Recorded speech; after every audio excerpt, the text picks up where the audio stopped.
السلام عليكم ورحمة الله وبركاته. حبايب قلبي عاملين ايه؟ يا رب تكونوا بألف خير. الطبق الجميل اللي قدامكم ده هنعمله النهاردة.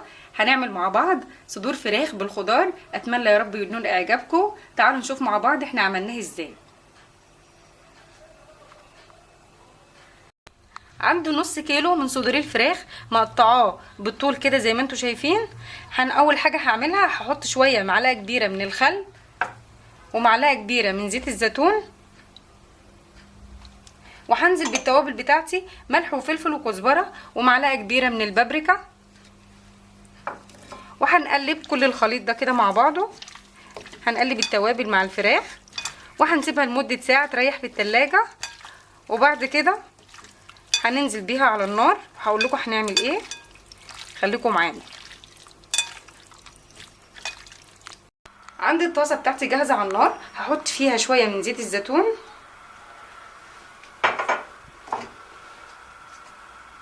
وهنزل بالفراخ اشوحها فيها. بسم الله الرحمن الرحيم.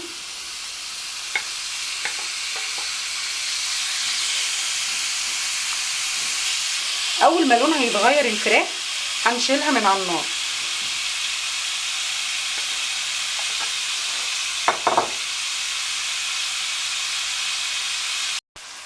بعد الفراخ عندي ما خدت كده التشويحه دي، طبعا هي نزلت الصوص بتاعها. انا هشيل الفراخ وهشيل الصوص بتاعها ده هركنه على جنب.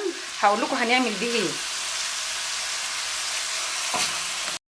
بعد ما شلت الفراخ وفي مكان ما انا شوحت الفراخ هنزل بشويه زيت زيتون تاني، وعندي بصله مقطعاها جوليان هنزل بيها اشوحها.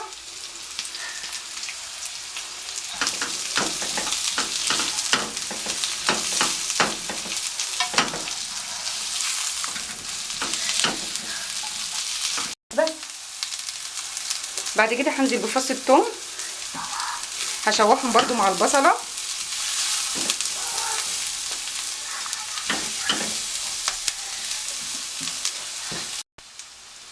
بعد كده هنزل بالفلفل الالوان،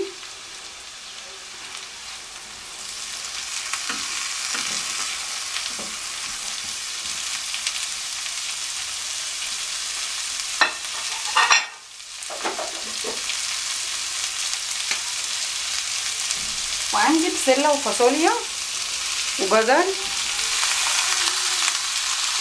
انا سلقاهم نص سلقه، انا سلقه الخضار نص سلقه.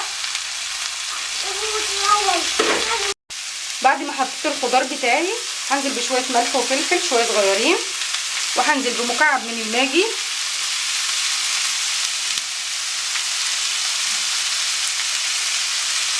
طبعا انا الخضار سلقاه نص سلقه. الصوص اللي طلع من صدور الفراخ اللي انا قلت لكم هشيله على جنب هنزل بيه على الخضار يكمل سوا ويديله طعم في نفس الوقت، وهنسيبه يتشوح مع بعضه تشويحه بسيطه.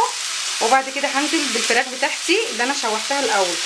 ولادك لو ما بيحبوش الخضار، يعني اي نوع خضار لو مش بيحبوه ودخلتيه مع صدور الفراخ مع حاجه يعني بيحبوها، ان شاء الله هيعجبهم وهياكلوها باذن الله.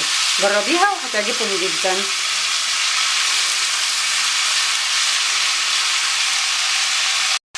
خلاص كده الخضار اصبح جاهز معايا. هنزل بقى بصدور الفراخ بتاعتي اللي انا شوحتها في الاول وهقلب كل ده مع بعضه، وهنبتدي بقى نغرف الطبق بتاعنا. هنقدمها مع رز ابيض. طبعا انا عندي كان الرز جاهز. يلا بينا. عندي الطبق ده انا هغرف فيه. عندي سويت كورن ذره حلوه هحطها في الاول تحت كده، طبعا بتبقى حلوه جدا مع صدور الفراخ. هحطها كده بالشكل ده، وهنزل بالفراخ بتاعتي اللي بالخضار، صدور الفراخ بالخضار. بسم الله الرحمن الرحيم كده.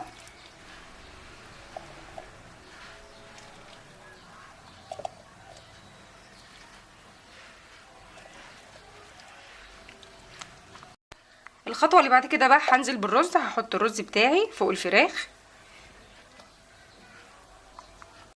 وبكده انا قلبت معاكم طبق النهارده. عملنا مع بعض النهارده صدور فراخ بالخضار وقدمناه معاكم كده بالشكل ده. ممكن تقدميه مع مكرونه مع رز، اي حاجه انت بتحبيها وبتفضليها.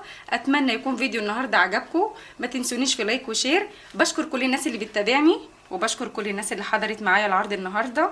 اشكركم جدا على المتابعه، والسلام عليكم ورحمه الله وبركاته.